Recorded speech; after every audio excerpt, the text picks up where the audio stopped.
Okay, so the tafsir of Surah Al-Falaq. Surah Al-Falaq and then Surah Al-Nas. So there's a bit of backdrop and background to Surah Al-Falaq. Surah Al-Falaq and Surah Al-Nas, they were both revealed in Madinatul Munawwara. Surah Falaq and Nas are both Madani surahs, they were revealed in Madinatul Munawwara. Now in your Qur'ans, if you open your Qur'ans, most likely it will say Makkiyah. Surah Al-Falaqi Makkiyatun and Surah Al-Nasi Makkiyatun. That's a mistake which is in, unfortunately, a lot of the published Qur'ans, printed Qur'ans. The reality is that Surah Al-Falaq and Nas were not revealed in Makkah al-Mukarramah, or they were not revealed before the Hijrah. Because what's a Makki surah? A surah that was revealed prior to the Hijrah, the migration of Nabi sallallahu alayhi wasallam from Makkah al-Mukarramah to Medina al-Munawwara. Surah Al-Falaq and Surah Al-Nas were both revealed in Medina Munawwara. Now, what's the background behind these two surahs? We need to understand that in Madinatul Munawwara, Rasulullah sallallahu alayhi wasallam, his main enemies, you could say, Nabi sallallahu alayhi wasallam, the people who resented him the most. You had the munafiqun, we've spoke about the munafiqun previously, the hypocrites. They were the enemy within. You would regard them to be Muslims, whereas in reality they did not believe in Allah. The Iman was all, it was just a facade. It was all just for show, just to blend in with the Muslims because they were Arabs. And then you had another enemy who were not Muslims. They did not claim to be Muslims. Neither were they Arab as such. They were Arab, but their ethnicity would go back to the Banu Israel, who were known as the Jewish community of Madinatul Munawwara. Now, the Jewish community of Madinatul Munawwara, there were three famous tribes from amongst them. Three great tribes. The three tribes, their names were, and these are on the PowerPoint slide, so inshallah next week I'll put them up, but anyway, you can make a note of them. Three tribes. The first tribe was called Banu Nadir. Banu Nadir. Nadir. Like Nazir, but with a dot. Nadir.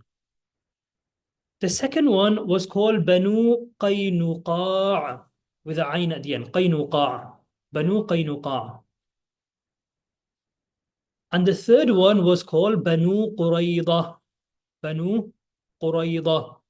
So these were the three main tribes of the Jewish community in Medina Munawwara. I am fully aware that the slides are not up on the screen, so if something, you want me to repeat something, feel free to just say. I'll repeat it again. So the three main tribes of the Jews, of the Jewish community that lived in Medina Munawwara. In those days, it wasn't called Medina Munawwara. What was it called? Yathrib, right? So the first tribe was the Banu Nadir. Banu Nadir.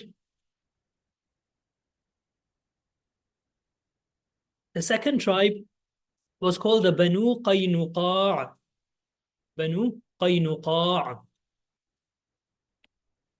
Banu is a word which is representative, which gives the meaning of tribe. Banu, from the word Ibnun, or the original word Ibnun, the son of. So Banu, the children of. Okay. So tribes were given this title. Like Nabi sallallahu alayhi wasallam was from which tribe? Assalamu alaikum. Okay. Just got plastic. It's not. You're going to speak about your son, isn't it? Yeah. I'm going to be teaching today until 10. Take my number, inshallah. Then. You can just drop me a message. I'll give you a call. So the second tribe, Banu Qaynuqa', and the third tribe, Banu Quraydah.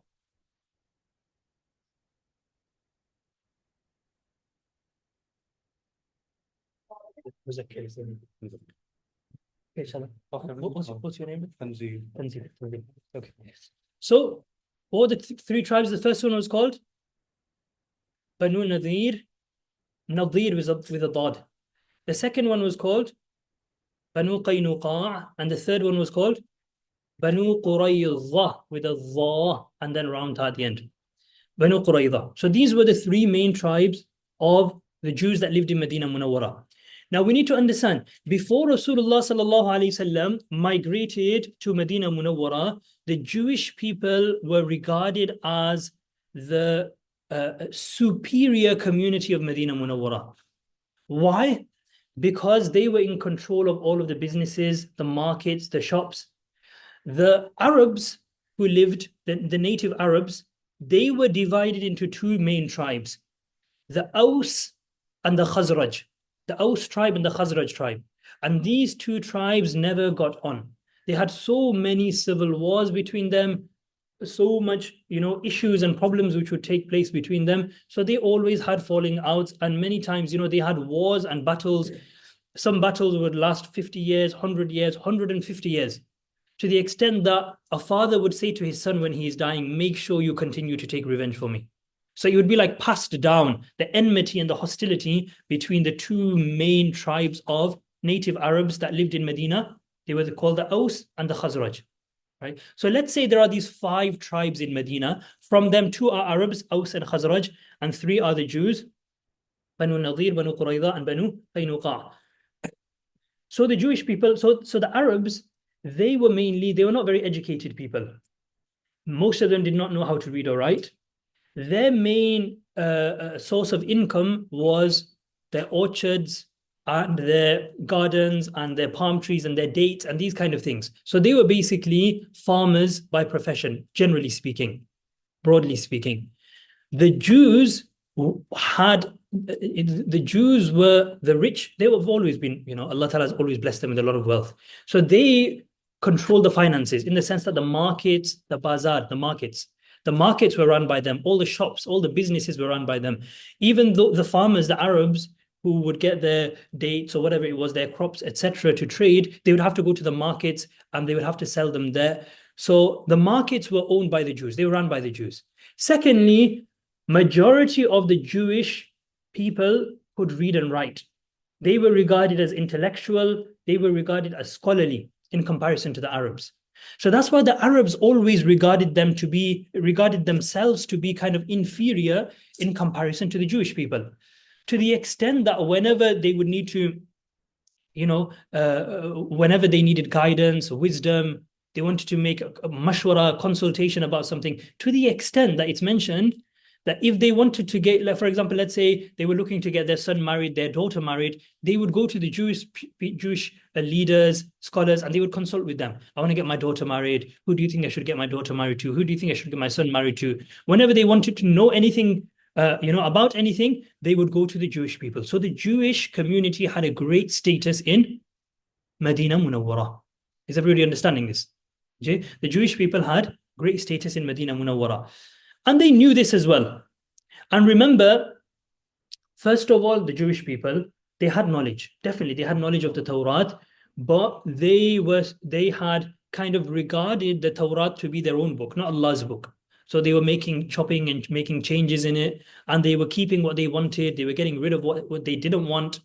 Similarly, when it came to businesses and markets and financial dealings, they were doing so much cheating, deceiving, lying when it came to buying and selling, but nobody could say anything to them because they were in control. It's like now, you want to take a loan from the bank, you find it ridiculous that the bank is going to make you pay so much more interest back on top, and that's how banks make money.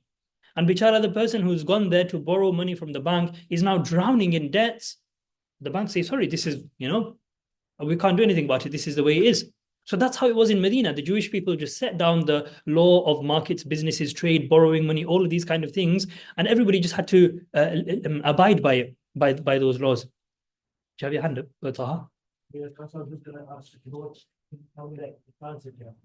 The 3 tribes of the Jews: Banu Nadir, Banu Qaynuqa.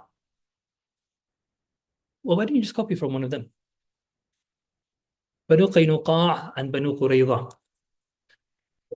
Okay, so now what happened was, when Rasulullah sallallahu alaihi wasallam, so the Jews would take advantage of this infighting amongst the Arabs, because the Aus and Khazraj are not getting on with each other, but everybody loves the Jews. So any issue that they have, everybody's going to the Jews. So they don't go to each other. The Arabs don't trust each other. They don't trust their fellow native people, but they are going to the Jews for all of their problems and solutions to all of their issues. So they were used to that. They were enjoying that life. The same as you could say some of the hypocrites, Abdullah bin Ubay bin Salul, remember why he turned? Because he felt, I was going to be elected the leader of Medina Munawwara, and now Muhammad sallallahu alaihi wasallam has come, and now I'm not going to get that position again. So he became, the leader of the hypocrites and always tried to harm Islam and the Muslims from within. So as soon as Sayyidina, some of the Sahaba, some of the people of Medina, they embraced Islam in the Bay'atul Aqaba, the first Bay'atul Aqaba which took place, where about 12 people embraced Islam.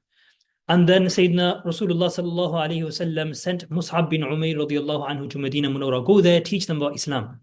So through his efforts, not only did a lot of people convert to Islam, but these issues that existed between the Aus and Khazraj, Sayyidina Mus'ab bin Umayr became like a mediator between the two tribes, and he reconciled their differences. So they started to get over their issues through the efforts of Sayyidina Mus'ab bin Umayr. And then the next year they came back, and 72 to 73 of them embraced Islam. And they said to the Prophet ﷺ, O Prophet of Allah, if your people are harming you, hurting you, please, we want you to migrate to our city, to Yathrib, to Madinatul Munawwara. So when Rasulullah ﷺ did migrate, by that time what had happened was the Aus and the Khazraj, by this time they had become like brothers. By this time they had become like brothers. All the years and years of hostility and enmity and hatred, they literally despised each other. They were out looking for each other's blood, whereas they were, they're the same people. But because of Islam, literally overnight they became like brothers. And that's why even the Quran, Allah Ta'ala makes reference to this, where Allah Ta'ala says, وَأَلَّفَ بَيْنَ قُلُوبِهِمْ, that Allah Ta'ala, created love between their hearts. لو أنفقت ما في الأرض جميعا ما ألفت بين قلوبهم. If Allah Ta'ala had not reconciled between these people's hearts, their enmity was such that if you were to spend لأنفقت ما في الأرض جميعا, if you were to spend all the wealth, all the money on earth to try and make these people close to each other, you would not have been able to do so. They had that much hatred, but Allah Ta'ala, through the blessing of Islam, made them like brothers overnight. So now for the Jewish people, oh no, if these people are together, then they're going to go to each other for assistance. They're going to go to each other for help, for guidance, for advice, for whatever it is. They're not going to come to us. First point. Second point, when Rasulullah sallallahu alaihi wasallam came to Medina Munawwara, nobody needs to go to the Jewish people for knowledge or wisdom or advice anymore. Why? Because Rasulullah sallallahu alaihi wasallam is there. The Arabs are no longer going to the Jewish people for advice.